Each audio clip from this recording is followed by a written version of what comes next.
Is the Honor Magic V5 the best foldable out there in 2025? I've been using this device for about a month now, and here are my thoughts about it.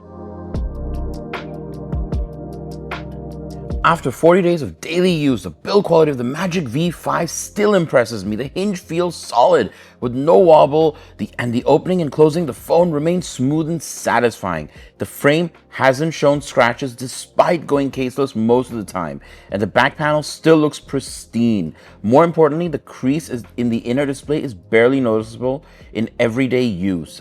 I folded and unfolded this device hundreds of times by now.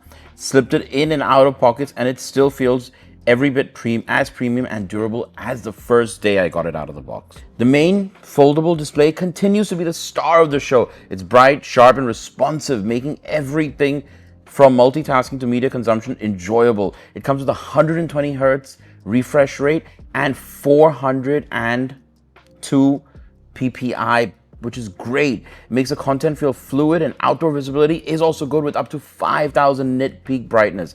Switching over to the cover display, the Honor really has nailed the proportions here as well. It's wide enough for comfortable typing and scrolling, but still compact when folded shut. Both the panels deliver honestly flagship level visuals. I have never feel like I'm compromising when using either of the screens. By the way, if you're enjoying this video, please do like and subscribe. It does really help us out. And also, if you cannot pick up this phone in your local store, then please do check out the mobilemarvel.com. We do have you covered. We have unbeatable prices, and we ship globally. So the Honor Magic V5 comes with a lot of unique features that go beyond just the hardware and standard software. The one that really stands out to me is a Made You Look feature, which is great because I have a toddler and it just works out so perfectly. It's great to grab his attention and he's like constantly staring at it. And I really like that about it. The AI-powered camera as well, the editing tools are surprisingly practical. Instead of jumping to like a bunch of different third-party apps, I can clean up, enhance, extend the photos, do a lot of things in seconds with the built-in AI tools.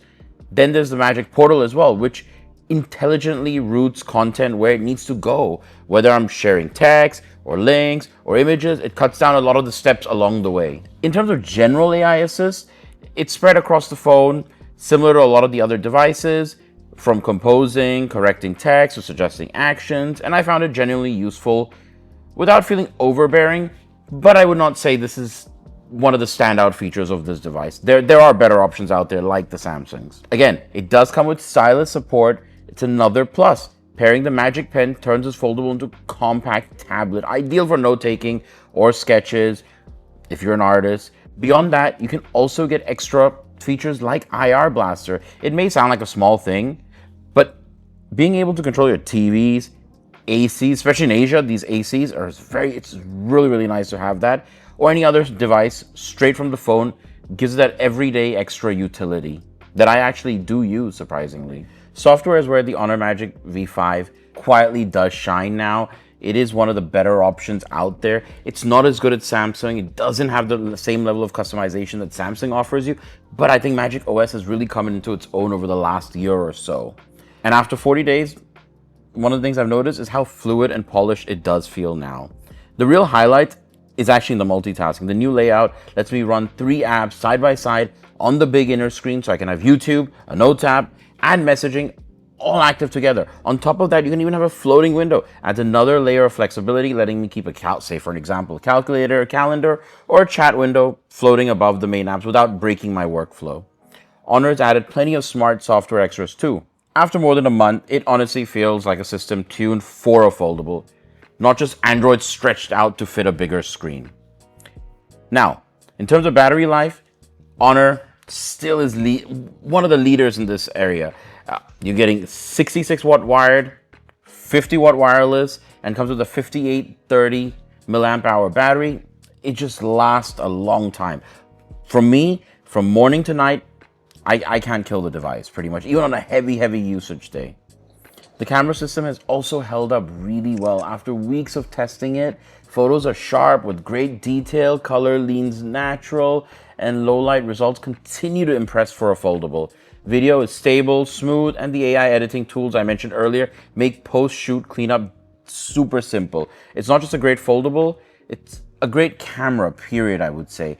However, There is a caveat here. It does still struggle with faces in certain lighting conditions. We saw this in the V3. It was very messy. There is a massive improvement there, but it's still not perfect. So, just a little short on a Magic V5 selfie video. Just gonna turn around. A lot of sun. Just check out that view. It's very nice. It's already zoomed out at 0.8. Let me know what you think. File sharing is almost effortless. Drag, drop, transfer without finicky workarounds. Like in my Samsung devices, I'm constantly trying to figure out how to send a file from my phone to my Mac.